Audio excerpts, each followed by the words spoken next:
জীর্ণশীর্ণ এক পরিত্যক্ত ঘরে চরম মানবেতর জীবনযাপন করছেন ৭০ বছর বয়সী বৃদ্ধ জিন্নাত আলী।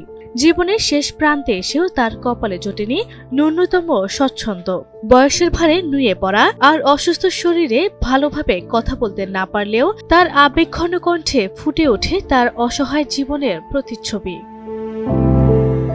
গাজীপুর সিটি কর্পোরেশনের ২১ নং ওয়ার্ডের বিদ্রোহীপাড়া এলাকায় জিন্নাত আলীর বসবাস। জিন্নাত আলীর আপন বলতে একটি মাত্র ছেলে, কিন্তু সেই ছেলে কোথায় থাকে তা কেউই বলতে পারে না। বাবার খোঁজ নেওয়া তো দূরের কথা, এই অসহায়ত্বের সময়ও একবার দেখতেও আসেনি সে। বহু বছর আগে গরু বিক্রি করে কেনা জমিও দখল করে নিয়েছে ভাতিজারা।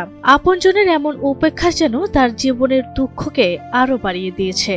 আমার নাম জিন্নাত আলী, আমি কলা বেচা কেনা করি। এটা আমারই ঘর, আমি ১৫ বছর ঘর থাকি। ঘর ভাঙ্গা থাকতে কষ্ট হয়, সেই এলাকায় থাকা কাছার কিছু নাই, দিলে খাই না দিলে না খেয়ে থাকি। জমিরা আছে অনেক বাড়ির ট্যাক্স দিই, আর জমি কিনছে কিনা বাচ্চারা খায়, গরু বেচা সব বাচ্চারা খায়। এখানে আমি আগেই রাখছি গরু বেচা। না আমাকে কেউ সাহায্য করে না, কিছু দেয় না, দেখাও না, ৫-১০ টাকাও দেয় না। সাহায্য দিলে আমি নেবো আর কি সরকার থেকে। ঘর ঠিক করে দিকে ভাঙ্গা ঘর থাকি, না খেয়ে থাকি।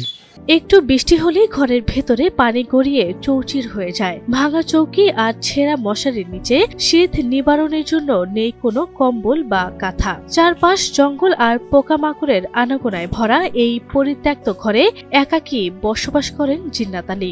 জিন্নাত আলীর ভাঙা ঘরের ভেতরের দৃশ্যই বলে দেয় কতটা অসহায়ত্বের মধ্যে দিয়ে কাটছে তার প্রতিটি দিন। সেটা খানা দেয় ওয়াই না, ঘরে চৌকি নাই, কিছু নাই, একটা কম্বল নাই, খেতা খাবার নাই, খুব ইয়ের মধ্যে থাকে। তার যে কথা নেই, দুঃখ হেতু কেউ তো বুঝে না। উনি খুব কষ্টে এনে বসবাস করতেছে। আমার জানা মতে শুনছি তার একটা পোলা আছে, এটারও কোনো খবর টবর নাই।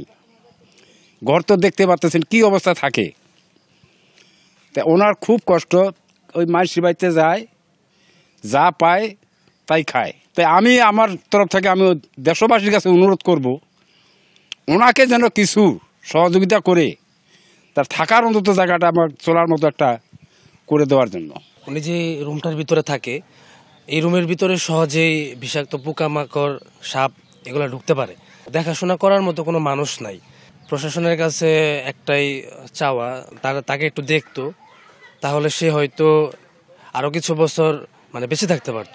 জিন্নাত আলীর জীবনের গল্প হয়তো সিনেমার গল্পকেও হার মানাবে, কিন্তু এই গল্পের নতুন সূচনা হতে পারে সমাজের বিত্তবানদের একটু সহানুভূতির দৃষ্টিতে।